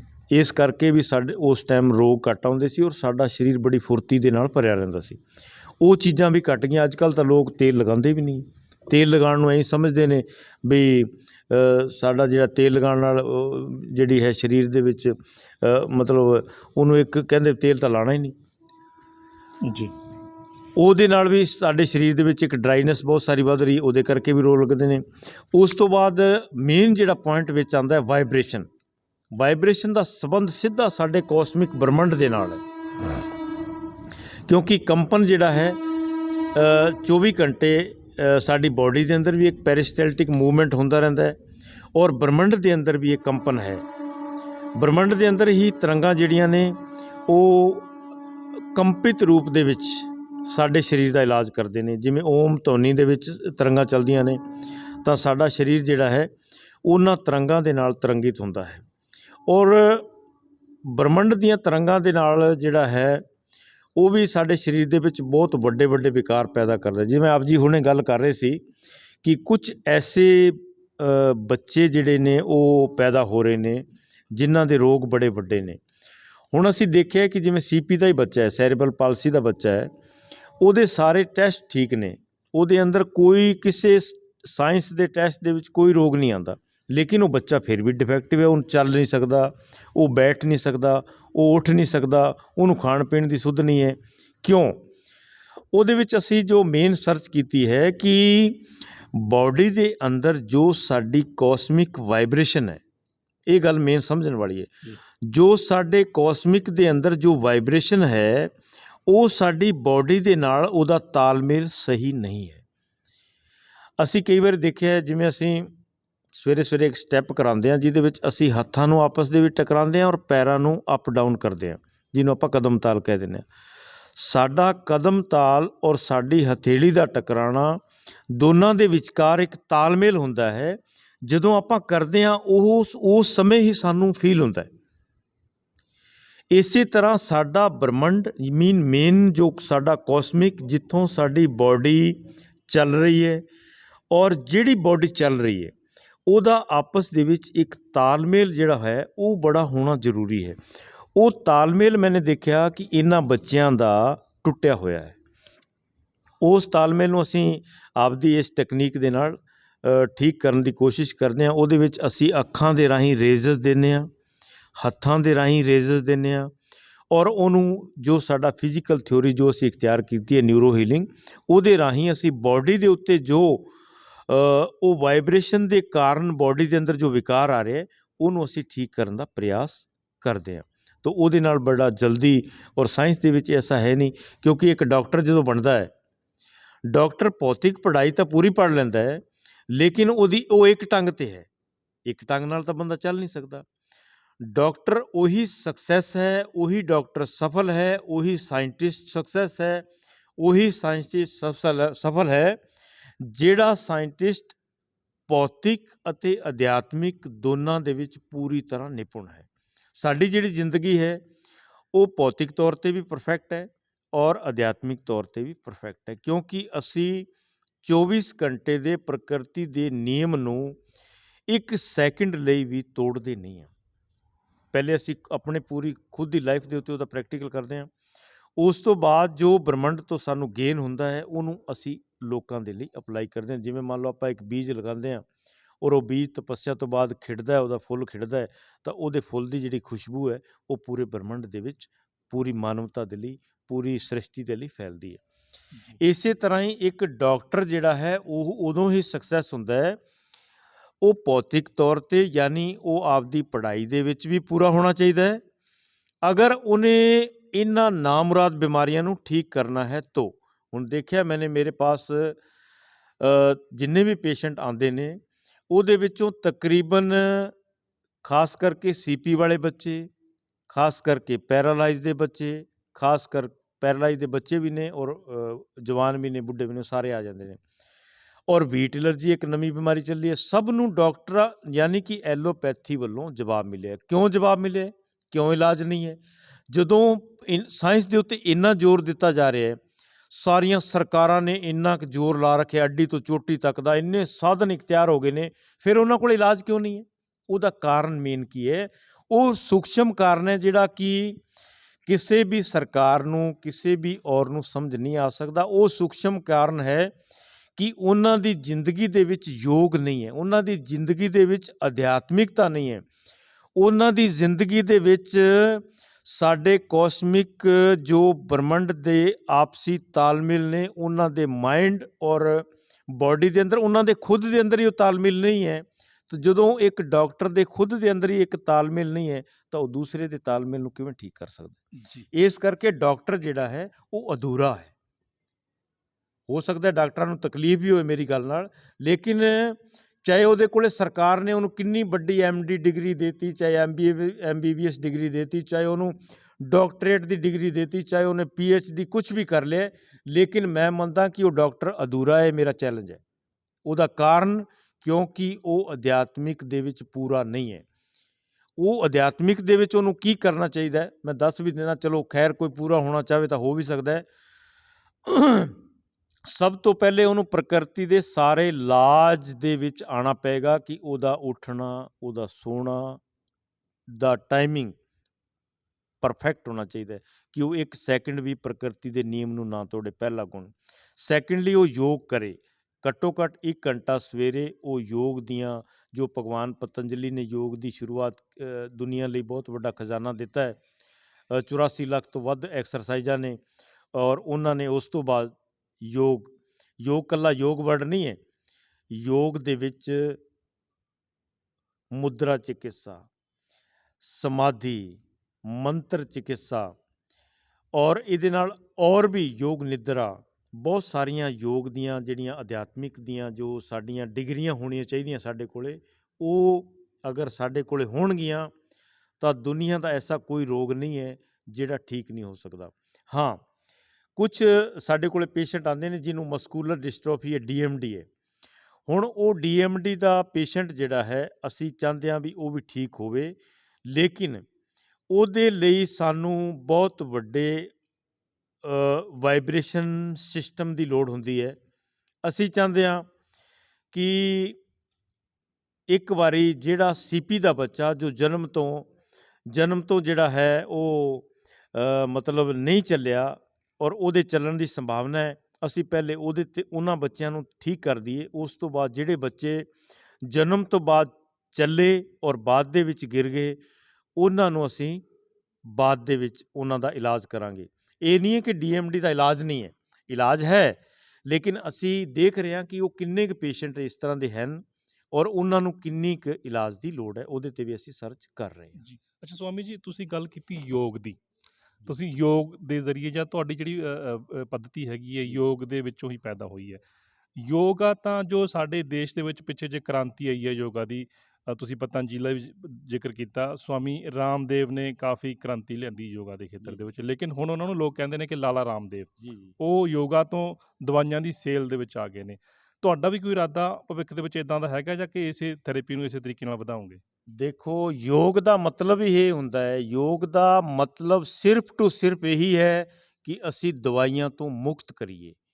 ਉਹਦੇ ਵਿੱਚ ਕਿਸੇ ਤਰ੍ਹਾਂ ਦੀ ਕੋਈ ਦਵਾਈ ਨਹੀਂ ਹੋਣੀ ਚਾਹੀਦੀ। ਔਰ ਦੂਸਰੀ ਗੱਲ, ਜਿਹੜਾ ਆਯੁਰਵੇਦ ਦਾ ਸਿਸਟਮ ਹੈ, ਉਹਦੇ ਵਿੱਚ ਆਯੁਰਵੇਦ ਦੇ ਵਿੱਚ ਆਉਂਦਾ ਜੜੀ ਬੂਟੀਆਂ ਦਾ ਮਤਲਬ, ਜੋ ਸਾਡੀਆਂ ਜੜੀਆਂ ਬੂਟੀਆਂ ਜੋ ਸਾਨੂੰ ਕੁਦਰਤ ਨੇ ਬਖਸ਼ੀਆਂ ਨੇ, ਉਹਨਾਂ ਦੇ ਜਿਹੜੇ ਗੁਣ ਨੇ, ਉਹਨਾਂ ਦੇ ਜਿਹੜੇ ਰਸ ਨੇ, ਉਹਨਾਂ ਦੇ ਜਿਹੜੀ ਤਿਆਰ ਕਰਨ ਦਾ ਤਰੀਕਾ ਹੈ, ਉਹ ਸਿਰਫ ਹੱਥਾਂ ਦੇ ਨਾਲ ਹੋਣਾ। ਜਿਹੜਾ ਹੱਥਾਂ ਦੇ ਨਾਲ ਤਿਆਰ ਕਰਦਾ ਹੈ ਉਹਨੂੰ ਹੀ ਵੈਦ ਮੰਨਿਆ ਜਾਂਦਾ ਹੈ। ਅੱਜ ਕੱਲ੍ਹ ਜਿਹੜਾ ਸਾਰਾ ਸਿਸਟਮ ਹੈ ਉਹ ਤਾਂ ਮਸ਼ੀਨਾਂ ਨਾਲ ਹੋ ਗਿਆ। ਮਸ਼ੀਨਾਂ ਨਾਲ ਤਾਂ ਆਲਰੇਡੀ ਪਹਿਲੇ ਹੋ ਹੀ ਰਿਹਾ ਸੀ। ਮੰਨ ਲਓ ਜਿਹੜੀਆਂ ਦਵਾਈਆਂ ਤਿਆਰ ਹੁੰਦੀਆਂ ਨੇ ਉਹਨਾਂ ਦੇ ਵਿੱਚ, ਕਿਉਂਕਿ ਮਸ਼ੀਨਾਂ ਦੇ ਵਿੱਚ ਸਾਰਾ ਕੰਮ ਹੋ ਗਿਆ, ਨਾ ਤਾਂ ਉਹਦੀ ਚੰਗੀ ਤਰ੍ਹਾਂ ਸਾਫ ਸਫਾਈ ਹੁੰਦੀ ਹੈ, ਕਿਉਂਕਿ ਪਹਿਲੇ ਵੈਦ ਜਿਹੜੇ ਸੀ ਉਹ ਹਰ ਇੱਕ ਜੜੀ ਬੂਟੀ ਨੂੰ ਪੂਰੀ ਤਰ੍ਹਾਂ ਪਰਖ ਕਰਦੇ ਸੀ ਉਹਨੂੰ, ਕਿਉਂਕਿ ਹਰ ਇੱਕ ਜੜੀ ਬੂਟੀ ਦੇ ਤੋੜਨ ਦੀ ਔਰ ਉਹਨੂੰ ਸੰਭਾਲਣ ਦੀ, ਉਹਨੂੰ ਦੇਖਣ ਦੀ, ਉਹਨੂੰ ਤਿਆਰ ਕਰਨ ਦੀ ਇੱਕ ਬਹੁਤ ਵੱਡੀ ਕੁਦਰਤ ਦੀ ਇੱਕ ਟੈਕਨੀਕ ਹੁੰਦੀ ਹੈ। ਉਹ ਆਯੁਰਵੇਦ ਦੇ ਵਿੱਚ ਅੱਜ ਕੱਲ੍ਹ ਨਹੀਂ ਹੈ। ਅੱਜ ਕੱਲ੍ਹ ਸਿਰਫ ਅੱਜ ਕੱਲ੍ਹ ਤਾਂ ਐਲੋਪੈਥੀ ਦੀ ਤਰ੍ਹਾਂ ਹੀ ਕੰਮ ਹੋਇਆ ਪਿਆ। ਅੱਜ ਕੱਲ੍ਹ ਤਾਂ ਫੈਕਟਰੀਆਂ ਖੁੱਲ੍ਹ ਗਈਆਂ, ਲੋਕਾਂ ਨੇ ਦੁਕਾਨਾਂ ਬਣਾ ਲਈਆਂ ਨੇ। ਆਯੁਰਵੇਦ ਕੋਈ ਦੁਕਾਨਦਾਰੀ ਨਹੀਂ ਹੈ। ਆਯੁਰਵੇਦ ਦਾ ਮਤਲਬ ਹੈ ਕਿ ਪ੍ਰਾਕ੍ਰਿਤਿਕ ਚਿਕਿਤਸਾ। ਪ੍ਰਾਕ੍ਰਿਤਿਕ ਚਿਕਿਤਸਾ ਕੀ ਹੈ? ਜਿਹਦੇ ਵਿੱਚ ਕੋਈ ਦਵਾਈ ਦੀ ਲੋੜ ਹੀ ਨਹੀਂ ਹੈ। ਕਿਸੇ ਦਵਾਈ ਦੀ ਕੋਈ ਲੋੜ ਨਹੀਂ ਹੈ। ਇੱਕ ਪੈਸਾ ਵੀ ਲੋੜ ਨਹੀਂ ਹੈ। ਅਗਰ ਮੈਂ ਉਸ ਚੀਜ਼ ਨੂੰ ਲਵਾਂ ਸਹੀ ਤਰੀਕੇ ਦੇ ਨਾਲ, ਅਗਰ ਨੈਚੁਰਲਪੈਥੀ ਦੇ ਵਿੱਚ ਮੈਂ ਪਰਿਪੂਰਨ ਹਾਂ, ਤਾਂ ਸਾਨੂੰ ਨੈਚੁਰਲਪੈਥੀ ਦੇ ਵਿੱਚ ਕਿਸੇ ਦਵਾਈ ਦੀ ਲੋੜ ਨਹੀਂ ਹੈ। ਬਾਕੀ ਦੇਖੋ, ਕ੍ਰਾਂਤੀ ਕੋਈ ਬਾਬਾ ਰਾਮਦੇਵ ਨਾਲ ਨਹੀਂ ਆਈ ਹੈ। ਕ੍ਰਾਂਤੀ ਆਈ ਸੀ ਭਗਵਾਨ ਪਤੰਜਲੀ ਨਾਲ। ਠੀਕ ਹੈ ਕਿ ਨਹੀਂ? ਜੀ ਆਪਾਂ ਠੀਕ ਹੈ, ਉਹਨਾਂ ਨੇ ਯੋਗ ਲੋਕਾਂ ਦੇ ਵਿੱਚ ਪ੍ਰਚਾਰਿਤ ਕੀਤਾ, ਕਿਉਂਕਿ ਅੱਜ ਤੋਂ ਮੰਨ ਲਓ ਰਾਮਦੇਵ ਤੋਂ ਪਹਿਲੇ ਕਿਹੜਾ ਲੋਕ ਯੋਗ ਕਰਦੇ ਸੀ? ਕਰਦੇ ਸੀ ਲੋਕ ਬਿਲਕੁਲ ਸਵਸਥ ਸੀ। ਯੋਗ ਕਰਾਉਣ ਤੋਂ ਬਾਅਦ ਅੱਜ ਦੇਖ ਲਓ ਬਿਮਾਰੀ ਕਿੰਨੀ ਵਧੀ ਹੋਈ ਹੈ। ਯੋਗ ਤੋਂ ਬਾਅਦ ਤਾਂ ਅੱਜ ਮੇਰੇ ਹਿਸਾਬ ਨਾਲ ਮੈਨੇ ਪੂਰੇ ਦੇਸ਼ ਦੇ ਵਿੱਚ 481 ਕੈਂਪ ਲਾਤੇ 15 ਰੋਜ਼ਾ। ਅੱਜ ਦਾ ਜਿਹੜਾ ਆંકੜਾ ਉਹ ਕਹਿੰਦਾ ਕਿ ਅੱਜ ਦੇ ਟਾਈਮ 80% ਲੋਕ ਕਿਸੇ ਨਾ ਕਿਸੇ ਬਿਮਾਰੀ ਨਾਲ ਗ੍ਰਸਤ ਨੇ। ਔਰ ਅੱਜ ਮੰਨ ਲਓ ਯੋਗ ਨਾਲ ਕ੍ਰਾਂਤੀ ਆਈ ਹੁੰਦੀ ਤਾਂ ਅੱਜ ਤਾਂ ਬਿਮਾਰੀ ਖਤਮ ਹੋਣੀ ਚਾਹੀਦੀ ਸੀ। ਬਿਮਾਰੀ ਤਾਂ ਖਤਮ ਹੋਈ ਨਹੀਂ, ਉਲਟਾ ਹਸਪਤਾਲ ਤਾਂ ਗਲੀ ਗਲੀ ਦੇ ਵਿੱਚ ਖੁੱਲ੍ਹ ਗਏ ਨੇ। ਔਰ ਇੰਨੇ ਹਸਪਤਾਲ ਕਰੋੜਾਂ ਅਰਬਾਂ ਰੁਪਈਆਂ ਦੇ ਖੁੱਲ੍ਹ ਗਏ ਨੇ, ਜਿਨ੍ਹਾਂ ਦਾ ਅੰਤ ਕੋਈ ਨਹੀਂ ਹੈਗਾ। ਔਰ ਇੱਕ ਜਾ ਕੇ ਵੇਖ ਲਓ, ਹਰ ਇੱਕ ਹਸਪਤਾਲ ਦੇ ਵਿੱਚ ਲਾਈਨਾਂ ਲੱਗੀਆਂ ਹੋਈਆਂ ਨੇ। ਇੰਨੀ ਬਿਮਾਰੀ, ਇੰਨੀਆਂ ਤਕਲੀਫਾਂ ਜਿਹੜੀਆਂ ਨੇ, ਇਹ ਬਾਬਾ ਰਾਮਦੇਵ ਨਾਲ ਕੋਈ ਕ੍ਰਾਂਤੀ ਨਹੀਂ ਆਈ। ਉਹ ਇੱਕ ਲਹਿਰ ਚੱਲੀ ਹੈ, ਜਿਵੇਂ ਲਹਿਰ ਚੱਲ ਜਾਂਦੀ ਹੈ ਕਈ ਵਾਰੀ, ਉਹ ਇੱਕ ਲਹਿਰ ਸੀ। ਕ੍ਰਾਂਤੀ ਉਹਨੂੰ ਮੰਨਿਆ ਜਾਂਦਾ ਹੈ ਕਿ ਜਿਸ ਚੀਜ਼ ਦੇ ਕਰਨ ਤੋਂ ਬਾਅਦ ਉਹ ਚੀਜ਼ ਖਤਮ ਹੋ ਜੇ। ਮਤਲਬ ਕ੍ਰਾਂਤੀ ਉਹ ਹੁੰਦੀ ਹੈ, ਲੋਕਾਂ ਨੂੰ ਕ੍ਰਾਂਤੀ ਬਾਰੇ ਅਜੇ ਇਹ ਚੀਜ਼ ਦਾ ਵੀ ਇਲਮ ਨਹੀਂ ਹੈ। ਜਿੰਨੀ ਉਹਨਾਂ ਦੀ ਕ੍ਰਾਂਤੀ ਜੋ ਕਨਵਰਟ ਵੀ ਹੋ ਗਈ, ਉਹ ਦਵਾਈਆਂ 'ਚ ਕਨਵਰਟ ਹੋ ਗਈ। ਹੁਣ ਉਹਨਾਂ ਨੂੰ ਲੋਕ ਲਾਲਾ ਰਾਮਦੇਵ ਉਹ ਕਹਿਣ ਤਾਂ ਲੱਗੇ। ਕਹਿਣਾ ਹੀ ਹੈ। ਦੇਖੋ, ਜੇਕਰ ਅੱਜ ਮੰਨ ਲਓ ਅਸੀਂ ਬਿਨਾਂ ਦਵਾਈ ਇਲਾਜ ਕਰ ਰਹੇ ਹਾਂ, ਕੱਲ੍ਹ ਨੂੰ ਅਸੀਂ ਦਵਾਈ ਯੂਜ਼ ਕਰਾਂਗੇ ਤਾਂ ਸਾਨੂੰ ਵੀ ਲੋਕ ਕਹਿਣਗੇ। ਲੇਕਿਨ ਸਾਡੇ ਮਾਈਂਡ ਦੇ ਵਿੱਚ ਇਸ ਤਰ੍ਹਾਂ ਦਾ ਕੋਈ ਫੰਕਸ਼ਨ ਹੀ ਨਹੀਂ ਹੈ। ਅਸੀਂ ਉਹ ਫੰਕਸ਼ਨ ਪਾਇਆ ਹੀ ਨਹੀਂ ਹੈ ਵੀ ਅਸੀਂ ਦਵਾਈ ਦੇਣੀ ਹੈ। ਅਸੀਂ ਸਿਰਫ ਪ੍ਰਕਿਰਤੀ ਜੋ ਸਾਨੂੰ ਦੇ ਰਹੀ ਹੈ। ਦੇਖੋ, ਅਸੀਂ ਤੇਲ ਯੂਜ਼ ਕਰਦੇ ਹਾਂ, ਤੇਲ ਪ੍ਰਕਿਰਤੀ ਦੀ ਇੱਕ ਦਵਾਈ ਹੈ। ਸਾਨੂੰ ਦੁੱਧ ਦੇ ਰਹੀ ਹੈ ਪ੍ਰਕਿਰਤੀ, ਦੁੱਧ ਇੱਕ ਦਵਾਈ ਹੈ। ਸਾਨੂੰ ਘਿਓ ਦੇ ਰਹੀ ਹੈ, ਘਿਓ ਇੱਕ ਦਵਾਈ ਹੈ। ਕਿਉਂਕਿ ਘਿਓ ਨੂੰ ਤਾਂ ਦੇਖੋ ਸਾਰੀ ਵਨਸਪਤੀ ਜਗਤ ਦਾ ਹੀ ਸਾਰ ਮੰਨਿਆ ਜਾਂਦਾ ਹੈ। ਜੀ, ਤਾਂ ਕੁਛ ਬਾਬਾ ਜੀ, ਸਵਾਮੀ ਰਾਮਦੇਵ ਜੀ ਦੀ ਗੱਲ ਚੱਲ ਰਹੀ ਸੀ। ਤੁਸੀਂ ਇਹ ਵੀ ਕਿਹਾ ਕਿ ਯੋਗਾ ਦੇ ਨਾਲ ਜੇ ਲੋਕ ਸਵਸਥ ਹੁੰਦੇ ਤਾਂ ਸਾਨੂੰ ਇੰਨੇ ਕੈਂਪ ਲਗਾਉਣ ਦੀ ਲੋੜ ਨਹੀਂ ਪੈਣੀ ਸੀ। ਅਸੀਂ ਬਿਲਕੁਲ ਕੈਂਪ ਬਿਲਕੁਲ। ਲਗਾ ਰਹੇ ਹਾਂ, ਸਾਨੂੰ ਰਿਜ਼ਲਟ ਮਿਲ ਰਹੇ ਨੇ। ਤਾਂ ਕੀ ਤੁਸੀਂ ਇਹ ਕਹਿਣਾ ਚਾਹੁੰਦੇ ਹੋ ਕਿ ਜੋ ਯੋਗਾ ਦੇ ਕੈਂਪ ਸਵਾਮੀ ਰਾਮਦੇਵ ਜੀ ਲਗਾਉਂਦੇ ਨੇ, ਉਹਨਾਂ 'ਚ ਲੋਕ ਸਵਸਥ ਨਹੀਂ ਹੁੰਦੇ, ਤੁਹਾਡੇ ਕੈਂਪਾਂ 'ਚ ਹੋ ਰਹੇ ਨੇ? ਦੇਖੋ, ਜਿਹੜਾ ਸਵਾਮੀ ਰਾਮਦੇਵ ਜੀ ਮੰਨ ਲਓ ਯੋਗ ਕਰਾਉਂਦੇ ਸੀ, ਯੋਗ ਨੂੰ ਕਰਨ ਵਾਸਤੇ ਵੀ ਇੱਕ ਸਵਸਥ ਸਰੀਰ ਦੀ ਲੋੜ ਹੁੰਦੀ ਹੈ। ਜੀ ਮੰਨ ਲਓ ਇੱਕ ਸਰੀਰ ਸਵਸਥ ਹੋਣਾ ਚਾਹੀਦਾ, ਤਾਂ ਹੀ ਯੋਗ ਕਰੂੰ। ਮੰਨ ਲਓ ਮੇਰਾ ਹੱਥ ਤਾਂ ਮੇਰਾ ਕੰਮ ਹੀ ਨਹੀਂ ਕਰਦਾ, ਤੇ ਮੈਂ ਯੋਗ ਕਿਵੇਂ ਇਹਨੂੰ ਹੱਥ ਨੂੰ ਕਿਸ ਤਰ੍ਹਾਂ ਐਕਸਰਸਾਈਜ਼ ਕਰੂੰ? ਜੀ ਮਤਲਬ ਕਹਿਣ ਦਾ ਹੈ ਕਿ ਜਿਹੜਾ ਬਾਬਾ ਰਾਮਦੇਵ ਜੀ ਨੇ ਯੋਗ ਕਰਾਇਆ, ਉਹ ਕੋਈ ਮੈਡੀਸਨ ਨਹੀਂ ਹੈ, ਉਹ ਕੋਈ ਇਲਾਜ ਨਹੀਂ ਹੈ। ਇੱਕ ਸਵਸਥ ਬੰਦੇ ਨੂੰ ਵੈਸੇ ਹੀ ਯੋਗ ਕਰਨਾ ਚਾਹੀਦਾ। ਇਹ ਗੱਲ ਜੱਚਦੀ ਹੈ। ਮਤਲਬ ਕਿ ਲੋਕਾਂ ਨੂੰ ਉਹ ਗੱਲ ਜੱਚੀ, ਉਹ ਲੋਕਾਂ ਨੇ ਸ਼ੁਰੂ ਕਰਤਾ, ਲੋਕ ਉਸ ਲਹਿਰ ਦੇ ਵਿੱਚ ਆ ਗਏ। ਔਰ ਲਹਿਰ ਦੇ ਵਿੱਚ ਆਉਣ ਤੋਂ ਬਾਅਦ ਲੋਕਾਂ ਨੂੰ ਪਤਾ ਲੱਗਿਆ ਕਿ ਇਹ ਕੋਈ ਇਲਾਜ ਨਹੀਂ ਹੈ। ਬਹੁਤ ਸਾਰੇ ਮੇਰੇ ਕੋਲੇ PGI ਤੋਂ ਹੋਰ ਕਈ ਥਾਵਾਂ ਤੋਂ ਪੇਸ਼ੈਂਟ ਆਏ ਨੇ। ਉਹਨਾਂ ਨੇ ਦੱਸਿਆ ਕਿ ਅਸੀਂ ਯੋਗ ਕਰਦੇ ਸੀ, ਅੱਜ ਸਾਡੇ ਸਾਰੇ ਸਰੀਰ ਦੇ ਸਿਸਟਮ ਵਿਗੜ ਗਏ। ਉਹਦਾ ਕਾਰਨ ਕਿ ਉਹਨੂੰ ਦੇਖਾ ਦਿਖਾਈ ਹਰ ਇੱਕ ਬੰਦਾ ਲੱਗ ਗਿਆ। ਜਿਹਨੇ ਕਦੇ ਕੰਮ ਵੀ ਨਹੀਂ, ਜਿਹਨੇ ਕਦੇ ਪਾਣੀ ਦਾ ਗਲਾਸ ਕਿਸੇ ਨੂੰ ਨਹੀਂ ਫੜਾਇਆ, ਉਹ ਵੀ ਵੱਡੀਆਂ ਔਖੀਆਂ ਐਕਸਰਸਾਈਜ਼ਾਂ ਕਰਨ ਲੱਗੇ। ਉਲਟਾ ਉਸ ਤੋਂ ਬਾਅਦ ਲੋਕ ਬਹੁਤ ਸਾਰੇ ਬਿਮਾਰ ਹੋਏ ਨੇ, ਔਰ ਉਹ ਉਸ ਬਿਮਾਰੀ ਨਾਲ ਗ੍ਰਸਤ ਹੋ ਗਏ ਨੇ, ਜਿਨ੍ਹਾਂ ਦਾ ਉਸ ਤੋਂ ਬਾਅਦ ਇਲਾਜ ਹੀ ਨਹੀਂ ਹੈ। ਮਤਲਬ ਯੋਗ ਨੂੰ ਰਾਮਦੇਵ ਜੀ ਨਾਲ ਜੋੜਨ ਦਾ ਕੋਈ ਮਤਲਬ ਨਹੀਂ ਹੈ। ਜੀ ਯੋਗ ਨੂੰ ਜੋੜਿਆ ਜਾਂਦਾ ਹੈ ਸਾਡੇ ਜੀਵਨ ਦੇ ਨਾਲ। ਯੋਗ ਜਿਹੜਾ ਹੈ ਉਹ ਇੱਕ ਅਲੱਗ ਚੀਜ਼ ਹੈ। ਅਜੇ ਤੱਕ ਲੋਕਾਂ ਨੂੰ ਇਹ ਨਹੀਂ ਲੋਕਾਂ ਨੇ ਸੋਚਿਆ ਕਿ ਇਹ ਨੱਚਣਾ ਕੁੱਦਣਾ, ਐਕਸਰਸਾਈਜ਼ ਕਰਨਾ, ਪੁੱਠੀਆਂ ਸਿੱਧੀਆਂ ਟਪੂਸੀਆਂ ਲਾਣੀਆਂ, ਇਹੀ ਯੋਗ ਹੈ। ਇਹ ਯੋਗ ਨਹੀਂ ਹੈ। ਯੋਗ ਇੱਕ ਅਲੱਗ ਤਰ੍ਹਾਂ ਦਾ ਸਾਇੰਸ ਹੈ, ਉਹਨੂੰ ਸਮਝਣ ਦੀ ਲੋੜ ਹੈ। ਯੋਗ ਹੈ ਸਾਡਾ ਬ੍ਰਹਮੰਡ ਔਰ ਸਾਡੀ ਬਾਡੀ ਦੇ ਅੰਦਰ ਜੋ ਇੱਕ ਵਾਈਬ੍ਰੇਸ਼ਨ ਹੋ ਰਹੀ ਹੈ, ਜੋ ਇੱਕ ਤਰੰਗਾਂ ਹੋ ਰਹੀਆਂ ਨੇ, ਜੋ ਤਰੰਗਿਤ ਹੋ ਰਿਹਾ, ਜੋ ਅੰਦੋਲਿਤ ਹੋ ਰਿਹਾ, ਉਸ ਅੰਦੋਲਨ ਨੂੰ ਸਮਝਣਾ ਯੋਗ ਹੈ। ਉਹ ਬੜਾ ਸੂਖਸ਼ਮ ਮਾਮਲਾ ਹੈ। ਉਹਨੂੰ ਅਸੀਂ ਸਮਝਣ ਵਾਸਤੇ ਸਾਨੂੰ ਮੰਤਰ ਚਿਕਿਤਸਾ ਦੀ ਲੋੜ ਹੈ। ਮੰਤਰ ਉਚਾਰਨ ਜਿਵੇਂ ਆਪਾਂ ਕਰਦੇ ਹਾਂ, ਤਾਂ ਜਦੋਂ ਅਸੀਂ ਉਚਾਰਨ ਕਰਦੇ ਹਾਂ ਤਾਂ ਸਾਡੀ ਬਾਡੀ ਦੇ ਅੰਦਰ ਜੋ ਇੱਕ ਵਾਈਬ੍ਰੇਸ਼ਨ ਹੁੰਦੀ ਹੈ, ਉਹ ਵਾਈਬ੍ਰੇਸ਼ਨ ਸਾਨੂੰ ਬ੍ਰਹਿਮੰਡ ਦੇ ਨਾਲ ਜੋੜਦੀ ਹੈ, ਉਹ ਯੋਗ ਹੈ। ਦੂਸਰਾ, ਅਸੀਂ ਮੁਦਰਾ ਚਿਕਿਤਸਾ ਕਰਦੇ ਹਾਂ, ਸਾਡੇ ਇਸ ਪੁਆਇੰਟ ਨੂੰ ਅਸੀਂ ਰੋਕਦੇ ਹਾਂ ਕੁਝ क्षण ਲਈ, ਤਾਂ ਇੱਥੇ ਜੋ ਵਾਈਬ੍ਰੇਸ਼ਨ ਰੁਕਣ ਤੋਂ ਬਾਅਦ ਔਰ ਜਿਸ ਤੱਤ ਦੇ ਨਾਲ ਇਹਦਾ ਸੰਬੰਧ ਹੈ, ਉਹ ਤੱਤ ਦਾ ਅੰਦਰ ਦਾ ਵਾਈਬ੍ਰੇਸ਼ਨ ਦਾ ਤਾਲਮੇਲ ਸਾਡਾ ਜੁੜਦਾ ਹੈ, ਉਹ ਇੱਕ ਯੋਗ ਹੈ। ਉਸ ਤੋਂ ਬਾਅਦ ਸਮਾਧੀ ਇੱਕ ਯੋਗ ਹੈ। ਜਦੋਂ ਆਪਾਂ ਬੈਠਦੇ ਹਾਂ ਇੱਕ ਸਮਾਧੀ ਦੀ ਅਵਸਥਾ ਦੇ ਵਿੱਚ, ਔਰ ਉਸ ਤੋਂ ਬਾਅਦ ਸਾਡੀਆਂ ਤਰੰਗਾਂ ਦਾ ਜਿਹੜਾ ਹੈ ਉਹ ਇੱਕ ਤਾਲਮੇਲ ਬਾਡੀ ਦੇ ਨਾਲ ਅਟੈਚ ਹੁੰਦਾ, ਜਿਹਦੇ ਨਾਲ ਸਾਨੂੰ ਸਕੂਨ ਮਿਲਦਾ ਹੈ, ਜਿਹਦੇ ਨਾਲ ਸਾਨੂੰ ਆਰਾਮ ਮਿਲਦਾ ਹੈ, ਜਿਹਦੇ ਨਾਲ ਸਾਨੂੰ ਰਿਲੈਕਸੇਸ਼ਨ ਮਿਲਦੀ ਹੈ। ਇੱਕ ਵਾਰੀ ਮੈंने ਦੇਖਿਆ ਕਿ ਇੱਕ ਕਬੂਤਰ ਦੇ ਚੋਟ ਲੱਗ ਗਈ। ਜੀ ਚੋਟ ਲੱਗਣ ਤੋਂ ਬਾਅਦ ਉਹ ਉੱਡਣਾ ਬੰਦ ਹੋ ਗਿਆ, ਔਰ ਮੈਂ ਦੇਖਿਆ ਕਿ ਉਸ 'ਤੇ ਮੈंने ਇੱਕ ਅਭਿਆਸ ਥੋੜ੍ਹਾ ਜਿਹਾ ਮਹਿਸੂਸ ਕੀਤਾ ਕਿ ਉਹ ਕਬੂਤਰ ਨੇ 3 ਦਿਨ ਤੱਕ ਇੱਕ ਦਾਣਾ ਵੀ ਨਹੀਂ ਖਾਧਾ ਔਰ ਉਹਨੇ ਪਾਣੀ ਦੀ ਇੱਕ ਬੂੰਦ ਵੀ ਨਹੀਂ ਲਈ, ਔਰ ਤੀਸਰੇ ਦਿਨ ਉੱਡਣ ਲੱਗ ਗਿਆ। ਜੀ ਉਹਦੇ ਤੋਂ ਮੈਨੂੰ ਇੱਕ ਗੱਲ ਸਮਝ ਆਈ ਵੀ ਇਸ ਜੀਵ ਨੇ ਆਪਣੇ ਆਪ ਨੂੰ ਇੱਕ ਸਮਾਧੀ ਦੀ ਅਵਸਥਾ ਦੇ ਵਿੱਚ ਟਿਕਾ ਲਿਆ, ਔਰ ਉਹ ਸਮਾਧੀ ਦੀ ਅਵਸਥਾ ਦੇ ਵਿੱਚ ਟਿਕਾਣ ਤੋਂ ਬਾਅਦ ਬ੍ਰਹਿਮੰਡ ਨੇ ਉਹਦੇ ਅੰਦਰ ਐਸੇ ਕਿਉਂਕਿ ਬ੍ਰਹਿਮੰਡ ਦੇ ਅੰਦਰ ਸਾਰੇ ਤੱਤ ਨੇ, ਕਿਉਂਕਿ ਜੋ ਵੀ ਫੁੱਲ ਖਿੜਦਾ ਹੈ, ਜੋ ਵੀ ਖੁਸ਼ਬੂ ਜਾਂਦੀ ਹੈ, ਜੋ ਵੀ ਸਾਡਾ ਆਯੁਰਵੇਦ ਦਾ ਜੋ ਆਪਾਂ ਜਿਹਨੂੰ ਕਹਿੰਦੇ ਆ, ਕਿਉਂਕਿ ਜਿੰਨਾ ਵੀ ਸਾਡਾ ਆਯੁਰਵੇਦ ਹੈ ਉਹ ਤਾਂ ਸਾਡਾ ਸਾਰਾ ਹੈਗਾ ਬ੍ਰਹਿਮੰਡ ਦੇ ਵਿੱਚ। ਜਿਹੜੇ ਅਸੀਂ ਕੁੱਟਦੇ ਹਾਂ ਉਹ ਤਾਂ ਇੱਕ ਖੋਲ ਨੇ। ਦੇਖੋ ਫੁੱਲ ਖਿੜਦਾ ਹੈ ਤਾਂ ਖੁਸ਼ਬੂ ਕਿੱਥੇ ਜਾਂਦੀ? ਬ੍ਰਹਿਮੰਡ ਦੇ ਵਿੱਚ ਜਾਂਦੀ ਹੈ ਨਾ, ਕਿਉਂਕਿ ਫੁੱਲ ਦਾ ਖਿੜਨਾ ਸਾਡੇ ਆਯੁਰਵੇਦ ਦਾ ਮੇਨ ਨਿਚੋੜ ਹੈ। ਜੀ ਚਾਹੇ ਕੋਈ ਵੀ ਜੜੀ ਬੂਟੀ ਹੈ, ਉਹਦਾ ਫੁੱਲ ਖਿੜਦਾ ਤਾਂ ਉਹਦੀ ਖੁਸ਼ਬੂ ਕਿੱਥੇ ਜਾਏਗੀ? ਜੀ ਬ੍ਰਹਿਮੰਡ ਦੇ ਵਿੱਚ ਜਾਏਗੀ। ਬ੍ਰਹਿਮੰਡ ਹੀ ਸਾਡਾ ਮੇਨ ਇਲਾਜ ਦਾ ਕੇਂਦਰ ਬਿੰਦੂ ਹੈ। ਉਸ ਬ੍ਰਹਿਮੰਡ ਦੇ ਤਰੰਗਾਂ ਨੂੰ ਔਰ ਸਾਡੀ ਬਾਡੀ ਦੇ ਵਾਈਬ੍ਰੇਸ਼ਨ ਨੂੰ ਅਗਰ ਅਸੀਂ ਤਾਲਮੇਲ ਬਿਠਾ ਲਈਏ ਤਾਂ ਉਹ ਹੈ ਯੋਗ। ਉਹ ਯੋਗ ਦੇ ਨਾਲ ਹੀ ਸਾਡੇ ਜੀਵਨ ਦੇ ਵਿੱਚ ਰੋਗਾਂ ਨੂੰ ਠੀਕ ਕੀਤਾ ਜਾ ਸਕਦਾ ਹੈ। ਇਹਨੂੰ ਅੱਜ ਤੋਂ ਬਾਅਦ ਮੈਂ ਇਹੀ ਕਹਾਂਗਾ ਕਿ ਬਾਬਾ ਰਾਮਦੇਵ ਜੀ ਦਾ ਕਿਸੇ ਯੋਗ ਨਾਲ ਕੋਈ ਤਾਲੁਕਾਤ ਹੀ ਨਹੀਂ ਹੈ। ਜੀ ਜੇ ਤਾਲੁਕਾਤ ਹੁੰਦਾ ਤਾਂ ਉਹ ਦਵਾਈਆਂ ਦੇ ਵਿੱਚ, ਜਿਵੇਂ ਤੁਸੀਂ ਅੱਜ ਉਹਨਾਂ ਨੂੰ ਲਾਲਾ ਲੋਕ ਨਾ ਕਹਿੰਦੇ, ਉਹਨਾਂ ਨੂੰ ਭਗਵਾਨ ਦਾ ਰੂਪ ਸਮਝਦੇ, ਪਰਮਾਤਮਾ ਰੂਪ ਦੇ ਵਿੱਚ ਉਹਨਾਂ ਦੀ ਪੂਜਾ ਹੁੰਦੀ। ਤੁਸੀਂ ਦੇਖ ਲੈਣਾ ਵੀ ਕੀ ਜੀ। ਪੂਜਾ ਹੁੰਦੀ, ਕਿਉਂਕਿ ਲਾਲਾ ਤਾਂ ਹੁਣੇ ਹੀ ਕਹਿਣ ਲੱਗੇ, ਤਾਂ ਅੱਗੇ ਉਹ ਕੋਈ ਬੁੱਧ ਪੁਰਸ਼ ਤਾਂ ਹੈ ਨਹੀਂ। ਯਾਨੀ ਕਿ ਉਸ ਤਰ੍ਹਾਂ ਦੇ ਯੋਗ ਨਾਲ ਇਕੱਲੇ ਰੋਗ ਠੀਕ ਨਹੀਂ ਹੁੰਦੇ। ਨਾ ਨਾ ਨਾ, ਯੋਗ ਜਿਹੜਾ ਹੈ ਉਹ ਅਲੱਗ ਅਵਸਥਾ ਹੁੰਦੀ ਹੈ। ਯੋਗ ਦਾ ਮਤਲਬ ਹੁੰਦਾ ਹੈ ਜਿਸ ਇਨਸਾਨ ਦੇ ਕੋਲ ਬੈਠਣ ਦੇ ਨਾਲ ਹੀ ਸਾਡੇ ਰੋਗ ਠੀਕ ਹੋ ਜਾਣ, ਜੀ ਜਿਸ ਇਨਸਾਨ ਦੀ ਵਾਈਬ੍ਰੇਸ਼ਨ ਦੇ ਨਾਲ ਹੀ ਸਾਡੇ ਰੋਗ ਠੀਕ ਹੋ ਜਾਣ, ਜਿਸ ਇਨਸਾਨ ਦੀ ਦ੍ਰਿਸ਼ਟੀ ਦੇ ਨਾਲ ਹੀ ਸਾਡੇ ਰੋਗ ਠੀਕ ਹੋ ਜਾਣ, ਜਿਸ ਇਨਸਾਨ ਦੇ ਸਪਰਸ਼ ਨਾਲ ਵੀ ਸਾਡੇ ਰੋਗ ਠੀਕ ਹੋ ਜਾਣ, ਮਤਲਬ ਉਹਨੂੰ ਯੋਗੀ ਕਿਹਾ ਜਾਂਦਾ ਹੈ। ਜੀ ਉਹ ਤਾਂ ਇੱਕ ਅੱਜ ਇਹ ਤਾਂ ਇੱਕ ਮਾਡਰਨ ਯੋਗ ਹੋ ਗਿਆ ਕਿ ਆਪਾਂ ਇੱਕ ਰਾਜਨੀਤਿਕ ਦੇ ਨਾਲ ਜੁੜ ਕੇ, ਔਰ ਠੀਕ ਹੈ ਧਰਮ ਰਾਜਨੀਤੀ, ਕਿਉਂਕਿ ਧਰਮ ਰਾਜਨੀਤੀ ਇਹ ਸਾਰੇ ਇੱਕ ਸੰਸਾਰੀ ਜੀਵਨ ਨੂੰ ਚਲਾਉਣ ਵਾਲੇ ਬਹੁਤ ਸਾਰੇ ਪਹਿਲੂ ਨੇ, ਜੀ ਉਹ ਇੱਕ ਅਲੱਗ ਚੀਜ਼ ਹੈ।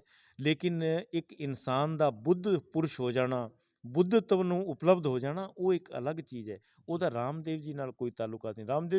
ਰਾਮਦੇਵ ਜੀ ਪਿੱਛੇ ਦੇਖਿਆ ਮੈंने ਦਿੱਲੀ ਦੇ ਵਿੱਚ, ਉਹ ਮਾੜਾ ਜਿਹਾ ਕੋਈ ਪ੍ਰੈਸ਼ਰ ਪਿਆ, ਉਹ ਸਲਵਾਰ ਪਾ ਕੇ ਭੱਜ ਗਏ। ਇਹ ਕੋਈ ਯੋਗੀਆਂ ਦਾ ਕੰਮ ਹੈ? ਯੋਗੀ ਨੂੰ ਕੀ ਗੋਲੀ ਮਾਰ ਦੋ, ਕੀ ਸਰੀਰ ਨੂੰ ਮਾਰਨਗੇ ਨਾ। ਭਗਵਾਨ ਬੁੱਧ ਉਂਗਲੀ ਮਾਲ ਕੋਲੇ ਜਾ ਰਹੇ ਸੀ, ਔਰ ਉਂਗਲੀ ਮਾਲ ਅੱਗੋਂ ਕਹਿ ਰਿਹਾ ਸੀ, ਕਹਿੰਦਾ ਤੂੰ ਕਿੱਧਰ ਆਈ ਜਾਂਦਾ? ਮੇਰੇ ਗਲ ਦੇ ਵਿੱਚ ਆ ਵੇਖ ਲੈ, ਸਾਰਿਆਂ ਦੇ ਸਿਰ ਪਏ ਨੇ, ਜਿਹੜਾ ਮੇਰੇ ਕੋਲ ਆ ਜਾਂਦਾ ਉਹਦਾ ਮੈਂ ਗਲ ਵੱਟ ਕੇ, ਉਹ ਕਹਿੰਦੇ ਤੂੰ ਵੱਟ ਲੈ, ਕੋਈ ਗੱਲ ਨਹੀਂ, ਤੂੰ ਆਪਣਾ ਕੰਮ ਕਰ, ਮੈਂ ਆਪਣਾ ਕੰਮ ਕਰਦਾ। ਉਹ ਤਾਂ ਉਂਗਲੀ ਮਾਲ ਦੇ ਐਨ ਉੱਤੇ ਛਾਤੀ ਦੇ ਉੱਤੇ ਜਾ ਕੇ ਖੜ ਗਏ। ਉਂਗਲੀ ਮਾਲ ਦੀ ਹਿੰਮਤ ਨਹੀਂ ਹੋਈ ਕਿ ਉਹਨਾਂ ਦੇ ਉੱਤੇ ਉਹ ਹਥਿਆਰ ਚਲਾ ਸਕੇ। ਸਾਧੂ ਦਾ ਮਤਲਬ ਇਹ ਥੋੜੀ ਵੀ ਸੁੱਥਣ ਪਾ ਕੇ ਭੱਜ ਜਾਓ, ਇਹ ਸਾਧੂਤਾ ਥੋੜੀ ਹੁੰਦੀ ਹੈ। ਕੀ ਖਿਆਲ ਹੈ? ਸਾਧੂ ਦਾ ਮਤਲਬ ਹੁੰਦਾ ਜਿੱਥੇ ਅੜ ਗਿਆ ਸੋ ਅੜ ਗਿਆ, ਖੜ ਗਿਆ ਸੋ ਖੜ ਗਿਆ, ਉਹ ਹੁੰਦੀ ਸਾਧੂਤਾ। ਮੌਤ ਦਾ ਕੀ ਹੈ? ਮੌਤ ਤਾਂ ਆਉਣੀ ਹੈ। ਹੁਣ ਮੌਤ ਜਿਹੜੀ ਆਊਗੀ ਕਿੱਡੀ ਜਲੀਲਤਾ ਨਾਲ ਆਊਗੀ। ਅਗਰ ਉੱਥੇ ਮੌਤ ਦੇ ਨਾਲ, ਮੰਨ ਲਓ ਜਿਸ ਦਿਨ ਰਾਮਦੇਵ ਜੀ ਦਿੱਲੀ ਦੇ ਵਿੱਚ ਆਏ ਸੀ, ਧਰਨਾ ਦਿੱਤਾ ਸੀ, ਅਗਰ ਉਸ ਦਿਨ ਉਹਨਾਂ ਦੀ ਮੌਤ ਹੋ ਜਾਂਦੀ, ਮੈਂ ਦਾਅਵੇ ਨਾਲ ਕਹਿ ਸਕਦਾ ਕਿ ਰਾਮਦੇਵ ਜੀ ਦੀ ਘਰ ਘਰ ਪੂਜਾ ਹੋਣੀ ਸੀ। ਇਹ ਵੀ ਤੁਹਾਨੂੰ ਦੱਸਦਾ ਕਿਉਂ, ਕਿਉਂਕਿ ਉਹਨਾਂ ਦਾ ਜੀਵਨ ਇੱਕ ਬਲਿਦਾਨ ਦੇ ਰੂਪ ਵਿੱਚ ਜਾਣਾ ਸੀ। ਅੱਜ ਕੌਣ ਦੁਕਾਨਦਾਰੀ ਤਾਂ ਸਾਰੀ ਦੁਨੀਆ, ਹਰ ਇੱਕ ਬੰਦਾ ਕਰਦਾ ਹੈ, ਉਹਦੇ ਵਿੱਚ ਕੋਈ ਵੱਡੀ ਗੱਲ ਥੋੜੀ ਹੈ। ਦੁਕਾਨਦਾਰੀ ਕੋਈ ਵੀ ਕਰ ਸਕਦਾ ਹੈ, ਕਰੀ ਜਾਵੇ, ਉਹਦੇ ਨਾਲ ਕੋਈ ਫਰਕ ਨਹੀਂ ਪੈਂਦਾ। ਲੇਕਿਨ ਬੁੱਧਤਵ ਹੋਣਾ ਬਹੁਤ ਬੜੀ ਕੁਰਬਾਨੀਆਂ ਦੀ ਕੁਰਬਾਨੀ ਹੈ। ਉਹਦੇ ਵਿੱਚ ਤਾਂ ਉਹ ਕਹਿੰਦੇ ਨਾ, ਸਿਰ ਤਰ ਤਲੀ ਗਲੀ ਮੋਰੀ ਆਓ। ਇਹ ਫਾਰਮੂਲਾ ਹੈ। ਉੱਥੇ ਤਾਂ ਸਿਰ ਜਿਹੜਾ ਨਾ ਤਲੀ ਤੇ ਰੱਖ ਕੇ ਉਹਦੀ ਪਰਮਾਤਮਾ ਦੀ ਕੁਦਰਤ ਦੀ ਗਲੀ ਦੇ ਵਿੱਚ ਜਾਣਾ ਪੈਂਦਾ ਹੈ। ਇਹ ਕੋਈ ਛੋਟੇ ਮੋਟੇ ਡਰ ਦੇ ਨਾਲ ਇਹ ਨਹੀਂ ਵੀ ਆਪਾਂ ਮੈਦਾਨ ਛੱਡ ਕੇ ਭੱਜੀਏ। ਕਿ ਹੁਣ ਦੇਖੋ ਬਾਬਾ ਰਾਮਦੇਵ ਜੀ ਨੇ ਜੈਡ ਸਿਕਿਉਰਟੀਆਂ ਲੈ ਰੱਖੀਆਂ ਨੇ, ਕਿੰਨਾ ਕੁਝ ਬਖੇੜਾ ਪਾ ਰੱਖਿਆ ਹੈ। ਇੱਥੇ ਦੇਖ ਲਓ ਪੂਰੇ ਵਰਲਡ ਦੇ ਵਿੱਚੋਂ ਸੰਗਤ ਆਉਂਦੀ ਹੈ। ਮਜਾਲਾ ਇੱਕ ਵੀ ਪੁਲਿਸ ਵਾਲਾ ਬਾਹਰ ਵਰਦੀ ਵਾਲਾ ਖੜਾ ਹੋਵੇ ਤਾਂ ਮੈਂ ਕਹਿ ਦੇਣਾ ਕੋਈ ਦੱਸ ਦਿਓ। ਜਿੰਨੇ ਕੈਂਪ ਲੱਗੇ ਨੇ ਪੂਰੇ ਵਰਲਡ ਦੇ ਵਿੱਚ ਮੈंने ਲਾਏ ਨੇ। ਹਾਲਾਂਕਿ ਮੈਨੂੰ ਉੱਥੇ ਕੋਈ ਵੀ ਨਹੀਂ ਜਾਣਦਾ ਹੁੰਦਾ। ਠੀਕ ਹੈ, ਕੋਈ ਇੱਕ ਅੱਧਾ ਕਮੇਟੀ ਵਾਲਾ ਜਿਹੜਾ ਭਾਈ ਕੈਂਪ ਲਗਾਉਂਦੇ ਨੇ ਉਹ ਭਾਵੇਂ ਜਾਣਦੇ ਹੋਣ, ਉਹਨਾਂ ਨੂੰ ਮੈਂ ਪਹਿਲੀ ਵਾਰ ਜਾਣ ਰਿਹਾ ਹੁੰਦਾ। ਲੇਕਿਨ ਕਦੇ ਕਿਸੇ ਤਰ੍ਹਾਂ ਦਾ ਸਾਨੂੰ ਕੋਈ ਅਸੀਂ ਕਦੇ ਪ੍ਰਵਾਹ ਕੀਤੀ ਹੈ? ਯਾਰ ਮੌਤ ਤਾਂ ਆਣੀ ਆਣੀ ਇੱਕ ਦਿਨ। ਮੌਤ ਦੇਣ ਵਾਲਾ ਕੌਣ ਹੈ? ਪਰਮਾਤਮਾ ਹੈ। ਮਾਰਨ ਵਾਲਾ ਕੌਣ ਹੈ? ਪਰਮਾਤਮਾ ਹੈ। ਮਰਨ ਵਾਲਾ ਕੌਣ ਹੈ? ਪਰਮਾਤਮਾ ਹੈ। ਜੋ ਸਾਰਾ ਕੁਝ ਹੀ ਪਰਮਾਤਮਾ ਹੈ, ਫਿਰ ਡਰ ਕਿਸ ਗੱਲ ਦਾ? ਜੀ ਹਾਂ, ਸੰਸਾਰ ਨੇ ਅਗਰ ਮੇਰੇ ਤੋਂ ਫਾਇਦਾ ਲੈਣਾ ਹੈ, ਮੇਰੇ ਜੀਵਨ ਤੋਂ ਫਾਇਦਾ ਲੈਣਾ ਹੈ, ਤਾਂ ਸਰਕਾਰਾਂ ਦਾ ਇੱਕ ਫਰਜ਼ ਹੁੰਦਾ ਹੈ ਕਿਸੇ ਚੀਜ਼ ਦੀ ਸੁਰੱਖਿਆ ਕਰਨਾ, ਉਹਦਾ ਖਿਆਲ ਰੱਖਣਾ। ਇਹ ਤਾਂ ਦੇਖੋ ਕਾਨੂੰਨ ਹੈ। ਮੰਨ ਲਓ ਆਪਾਂ ਇੱਕ MLA ਵੀ ਚੁਣਦੇ ਹਾਂ, ਤਾਂ ਉਹ ਜਦੋਂ ਜਨਤਾ ਚੁਣਦੀ ਹੈ ਤਾਂ ਸਰਕਾਰ ਨੇ ਸੇਫਟੀ ਵਾਸਤੇ ਕੁਝ ਪ੍ਰੋਟੋਕੋਲ ਬਣਾਏ ਨੇ, ਉਹਦੇ ਤਹਿਤ ਉਹਨਾਂ ਦੀ ਸੁਰੱਖਿਆ ਕਰਨਾ ਇੱਕ ਕਾਨੂੰਨ ਹੈ। ਔਰ ਮੰਨ ਲਓ ਅੱਜ ਇਹ ਗੱਲ ਮੈਂ ਪਹਿਲੇ ਵੀ ਕਲੀਅਰ ਕਰਨਾ ਚਾਹੁੰਦਾ ਵੀ ਕੱਲ੍ਹ ਨੂੰ ਸਾਡੇ ਨਾਲ ਵੀ ਕੋਈ ਇੱਕ ਦੋ ਬੰਦੇ ਸਰਕਾਰ ਲਾਉਂਦੀ ਹੈ, ਸਪੋਜ਼ ਕਰੋ ਲਾ ਦਿੰਦੀ ਹੈ, ਤਾਂ ਉਹਨੂੰ ਇਹ ਨਾ ਸਮਝਣ ਵੀ ਕਿ ਬਾਬਾ ਜੀ ਨੇ ਗਨਮੈਨ ਰੱਖੇ। ਮੈਨੂੰ ਕਿਸੇ ਗਨਮੈਨ ਦੀ ਜਾਂ ਕਿਸੇ ਸੁਰੱਖਿਆ ਦੀ ਲੋੜ ਨਹੀਂ ਹੈ।